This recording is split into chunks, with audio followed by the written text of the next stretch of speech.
Welcome to Creatively Montessori.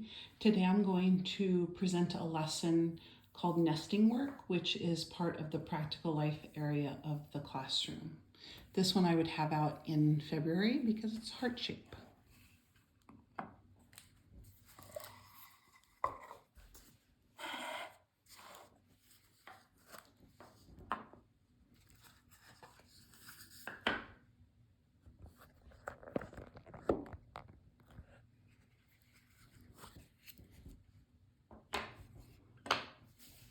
Open.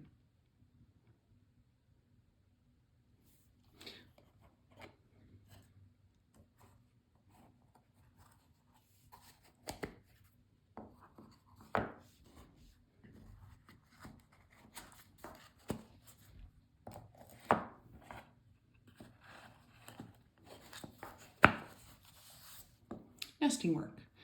What I will tell you, and the reason I hesitated before I put the work away, is you for sure don't need to use the verbiage opening, closing when you do this work. It is open and closing work, right? You have to open and close each of them, but and that kind of innately just came to me. But what the children more often do when they get this workout is that they will close them without nesting them, and then they use them almost like building blocks. And so again, I have no problem with that. It's just interesting to me. So they might stack them and just see how they can stack them differently. Smallest to largest, largest to smallest mixed up. Sometimes they'll put them in different configurations on the table. Like, it's just interesting to see what they do with them and what different things they come up with. But this material, I have no idea where I got it from. It was made in China and it looks quite old. The tops and sides of it look great though. I do also, so this I have in practical life because I feel like it's a fine motor skill. There are many people who would put this in sensorial, which I would be completely okay with that in my classroom as well, because it's a shape, right? And you also could make the argument that because they nest, you are working with small, medium, and large, and that would be most often placed in sensorial, smallest or largest to smallest. The other place that, again, you could put it if you wanted is, and this is one of the things that's neat. You just have to know your rationale for where you would have it and why you would have it there.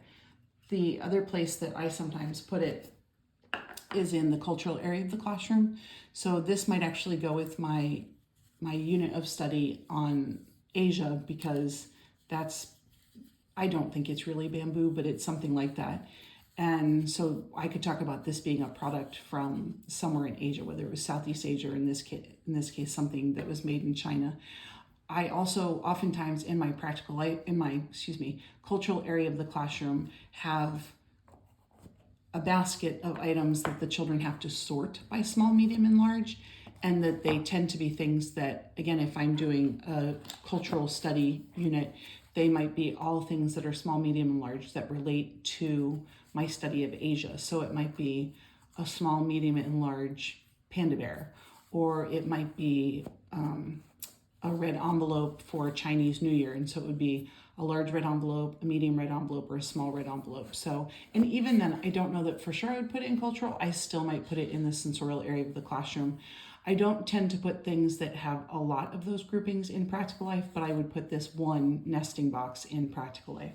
The other nesting box I have that I just want to quickly show you, I'm not going to demonstrate it, and it's just how different they can be. This box, it says Merry and Bright. I actually got this box as a tower gift.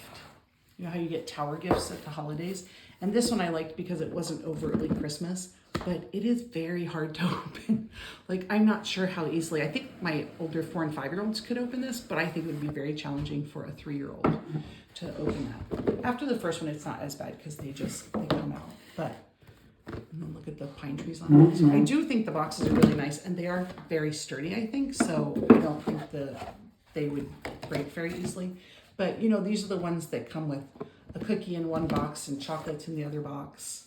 Here's the other thing that I think that's really neat about this. Oh, that one does say Merry Christmas. I'd probably put a sticker over that, just so because I don't have things in my classroom that say Merry Christmas. I have a non-sectarian classroom. Joyful I would be okay with, meaning that I don't do anything overtly religious unless it's done in equal parts. So you can see the heart only had 3. This one actually has 5 parts to it. So that again is a point of interest and very interesting to the children. But a non-sectarian classroom means that we do a December unit of study on holidays around the world, but I really do balance it with holidays around the world, meaning they come from different spiritual and religious beliefs. So we will spend an equal amount of time on Hanukkah, Kwanzaa,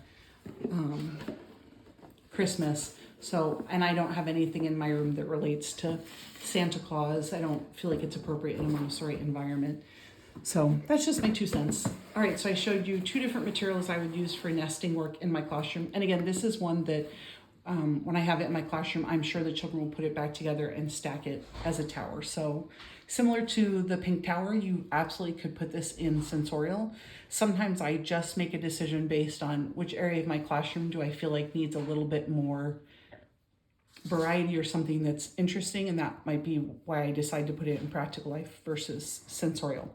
I would love to hear from you what you thought about these, about the heart lesson presentations, and where you think nesting work should go. I'd love to hear your thoughts on that.